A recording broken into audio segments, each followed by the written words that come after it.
Welcome to You Can Do This. Today, we're gonna make Eggs Benedict pizza. And we're not gonna use pizza dough. We're gonna make a giant English muffin to plate everything on top.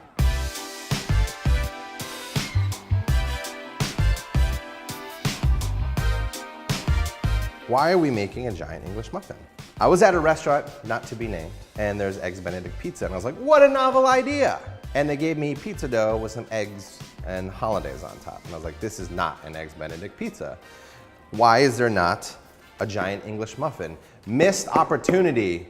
The first thing we're gonna do to get those air pockets, we gotta bloom some yeast. Now I'm gonna do 1/3 cup of water, warm water, that's coming out of your tap, 1 packet of yeast, active yeast. Now what this yeast is gonna do is it's gonna make it alive. And to help that along, we're just gonna add a pinch of sugar, and we're just gonna let that sit right there. It's gonna come up. Now, while that's going, we're gonna start on our regular ingredients. I'm just using an English muffin recipe. I can do wacky stuff, but what I am not is a baker. My man Alton Brown has an amazing, super quick English muffin recipe. The thing is, because English muffins, sometimes you gotta rest them overnight, you gotta do 24 hours. This one is super quick and only has a 30-minute rise. It's weird that I don't want to take 24 hours to wait for dough to rise, but I will take 2 hours to make a hamburger. Savory pastry. I'm gonna do a tablespoon of sugar, no fat milk powder. We also have good old-fashioned shortening, which is also about a tablespoon, a pinch of salt, and a cup of very hot water.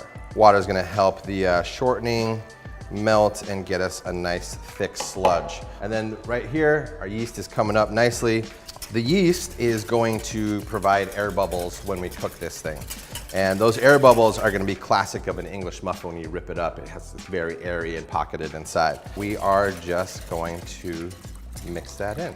And the last thing we're gonna add is the flour. We're gonna cover this with plastic wrap and we're gonna let it rest for a half an hour. It'll probably more than double in size and it's gonna raise up, and that's where you get all your air bubbles. And then we're gonna cook it. Now here's the difference with English muffins. English muffins are stovetop and not baked. So we're gonna heat some pans up, let this rest 30 minutes. Ready for the magic?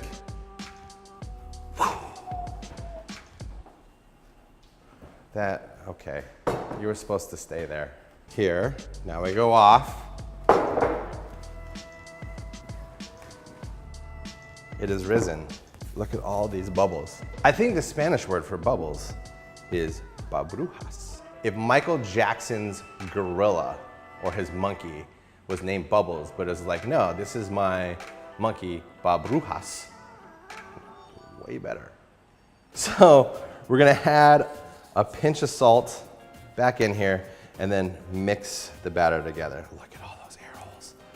Look at all that air holes. I'm using a high-sided pan because when I actually used to have to make English muffins for work, we used ring molds. And so I was like, oh, that's a kind of good way to keep shape. So this is a giant ring mold. Unlike the slew of things that take a longer, this one could actually save you time because you're not making 6, 12 individual things. You're just gonna make one big one. So my pan is on medium-low. Why is it on medium-low? I don't wanna cook the outside before the inside's cooked. Since this is such a large English muffin, if we brown the outside too fast, then the inside's gonna be raw since we're trying to get heat all the way through. All we're gonna do is take this dough, and yes, I'm using Alton Brown's recipe because I know my lane, and my lane is not pastry. So now we just let this cook. Oh, look at that, boom! Our bottom is nice and toasty. I'm gonna take this pan, I'm gonna lay it over the top. Stupid human tricks, flipping a giant English muffin. Put a towel here. I'm gonna put a towel under because that's kind of hot. I'm gonna line it up and really quickly, 1, 2, 3.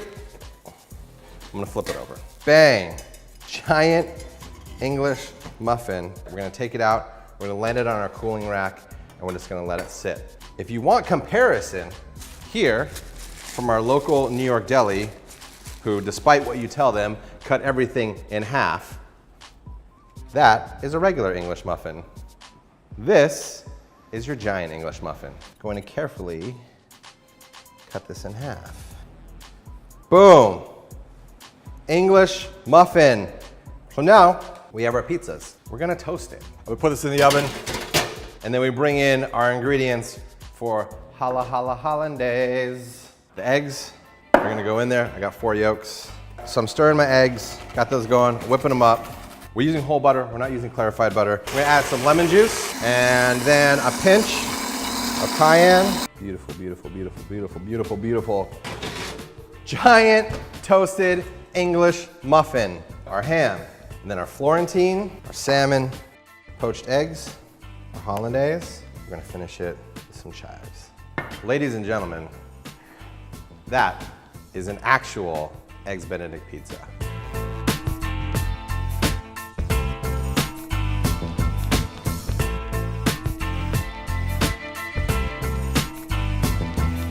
To see more videos where I choose complication over convenience, click here.